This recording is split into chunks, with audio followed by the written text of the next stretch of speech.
Hi hello ఈరోజు మనం Polavaram project గురించి మాట్లాడుకుందాం. ఈ గవర్నమెంట్ అంత చేసింది, ఆ గవర్నమెంట్ ఎంత చేసింది అనే విషయాల గురించి అయితే నేను అస్సలు మాట్లాడను. ఎందుకంటే ఈ ప్రాజెక్ట్ గురించి మనం మాట్లాడాలంటే 1941 గురించి మాట్లాడాలి. సో 1941లో డిపిఆర్ రెడీ చేస్తే 1980లో శంకుస్థాపన జరిగింది పోలవరానికి.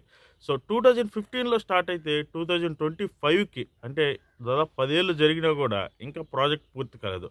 ఈ విషయాల గురించి మాట్లాడుకుందాం.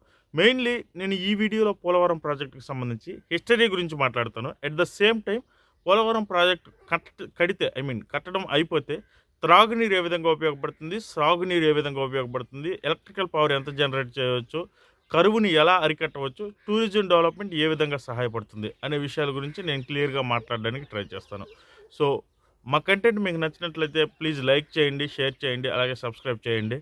సో ఇంక లేట్ చేయకుండా పోలవరం గురించి మాట్లాడుకుంటే, సో పోలవరం ప్రాజెక్ట్ 1941లో అప్పటి బ్రిటిష్ జనరల్ క్రిప్స్ అనే అతను ఆయన ఏం చేశాడంటే ఒక డిపిఆర్ తయారు చేశాడు. పోలవరం ప్రాజెక్ట్ కట్టడం వల్ల చాలా యూజ్ ఉంది ఆంధ్రప్రదేశ్లో, మనకు కూడా చాలా ఉపయోగం ఉంటుంది ట్రాన్స్పోర్టేషన్ పర్పస్ కోసము అన్నట్లు చెప్తాడు.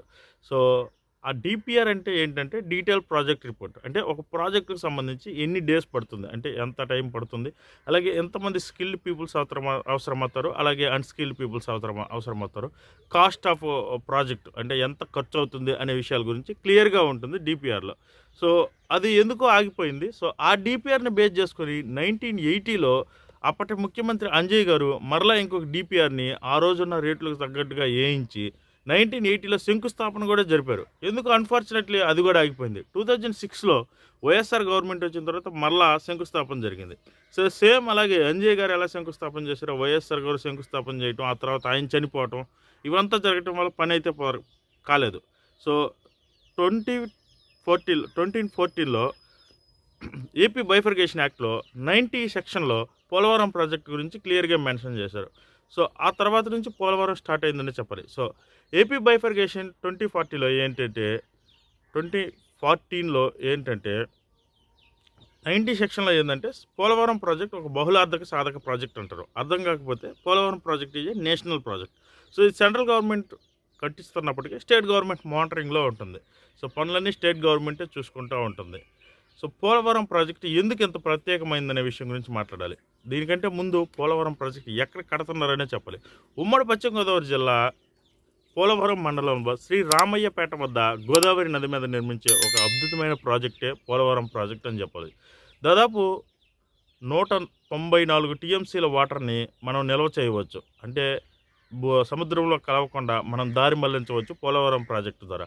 అలాగే ఉమ్మడి తూర్పుగోదావరి జిల్లా, పశ్చిమ గోదావరి జిల్లాలో సాగునీరుగా దాదాపు 2,90,000 హెక్టార్ల భూమికి మనం సాగునీరుని అందించవచ్చు.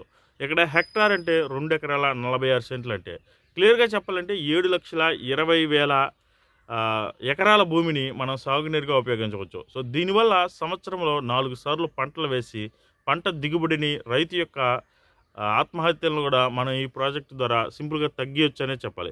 ఇక ఎలక్ట్రికల్ పవర్ గురించి మాట్లాడుకుంటే మనం అంటే హైడ్రో పవర్ గురించి మాట్లాడుకుంటే 960 మెగావాట్స్ ఎలక్ట్రికల్ పవర్ని మనం జనరేట్ చేయవచ్చు పోలవరం ప్రాజెక్ట్ కట్టడం వల్ల. ఇంకా సాగునీరు అయిపోయింది, ఎలక్ట్రికల్ పవర్ అయిపోయింది. మనం త్రాగునీరు విషయానికి వస్తే ఉమ్మడి ఈస్ట్ వెస్ట్ గోదావరి జిల్లాల్లో దాదాపు 540 గ్రామాలకి అరౌండ్ 24 టీఎంసీల వాటర్ని మనం సప్లై చేయవచ్చు. సో అలాగే విశాఖపట్నం జిల్లాకి దాదాపు 24 టీఎంసీల వాటర్ని మనం డ్రింకింగ్ పర్పస్, అలాగే స్టీల్ ప్లాంట్ పర్పస్ కోసం కూడా మనం పంపించవచ్చు ఈ పోలవరం ప్రాజెక్ట్ నిర్మించడం వల్ల. సో పోలవరం ప్రాజెక్ట్ గురించి మనం మాట్లాడుకునేటప్పుడు పోలవరం ప్రాజెక్ట్ని 2 కాలువలుగా విడదీస్తారు. అదేంటంటే ఒకటి కుడి కాలువ, 2 ఎడం కాలువ. కుడి కాలువ వచ్చేసరికి డెల్టా అంటే కృష్ణా డెల్టాకి వెళ్తుంది. దాదాపు 80 టీఎంసీల వాటర్ని కృష్ణా డెల్టాలోకి తీసుకుపోవటం వల్ల కృష్ణా, గుంటూరు, ప్రకాశం జిల్లాలకి వాటర్ సహాయం మనం కల్పించవచ్చు. అలాగే ఉత్తరాంధ్ర సుజల స్రవంతి బాబు జగజీవన్ రావు ఉత్తరాంధ్ర సుజల స్రవంతి లిఫ్ట్ ఇరిగేషన్ పథకం ఏదైతే ఉందో దానికి మనం దాదాపు 64 టీఎంసీల వాటర్ని పంపించడం వల్ల శ్రీకాకుళం, విజయనగరం, విశాఖపట్నం జిల్లాలకి లిఫ్ట్ ఇరిగేషన్ ద్వారా మనం డ్రింకింగ్ వాటర్ పర్పస్ సప్లై చేయవచ్చు. సో దీనివల్ల ఏంటంటే ఆ జిల్లాల్లో వాటర్ ప్రాబ్లం కూడా చాలా వరకు తగ్గిపోతుంది. ఇక టూరిజం గురించి మనం మాట్లాడుకోవాలి. పోలవరం గురించి మాట్లాడేటప్పుడు టూరిజం గురించి ఏంటంటే నదులు అనుసంధానం చేయడం అనే కాన్సెప్ట్ ఏదైతే ఉందో అది పోలవరం ప్రాజెక్టుకు మెయిన్ థీము.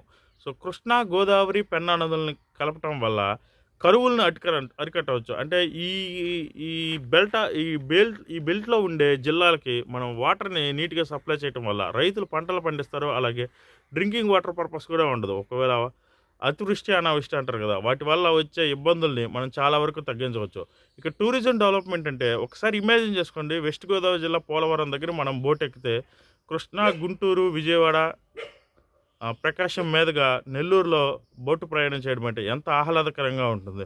అలాగే పెన్నా నది చాలా వరకు ఎండిపోయి ఉంటుంది. వాళ్ళకి వాటర్ సప్లై చేయటం వల్ల ఈ నదుల అనుసంధానం అనే కాన్సెప్ట్ ద్వారా వాటర్ సప్లై చేయటం వల్ల అక్కడ రైతులు తాగటానికి అలాగే మరియు పంటలు పండించడానికి కూడా చాలా యూజ్ అవుతుంది. ఎందుకంటే ఒక సామెత ఉంటుంది. నాగరికత ఎక్కడ మొదలైందంటే నదుల వెంబట అని. సో నదులు సస్యశ్యామలంగా ఉంటే అభివృద్ధి దానంతట అదే జరిగిద్దని మనం మన హిస్టరీలో చాలా వరకు చూసే ఉంటాము. సో అలాంటి ఓ హిస్టరీని రిపీట్ చేయగలిగే ప్రాజెక్టే పోలవరం ప్రాజెక్టు. ఈ వీడియోలో అయితే ఇంతే. మరో వీడియోతో ఇంకొక విషయం గురించి మాట్లాడుకోవడానికి మనం ట్రై చేద్దాము. So until then bye. జై హింద్. ప్లీజ్ లైక్ చేయండి, షేర్ చేయండి, అలాగే సబ్స్క్రైబ్ చేయండి. జై హింద్.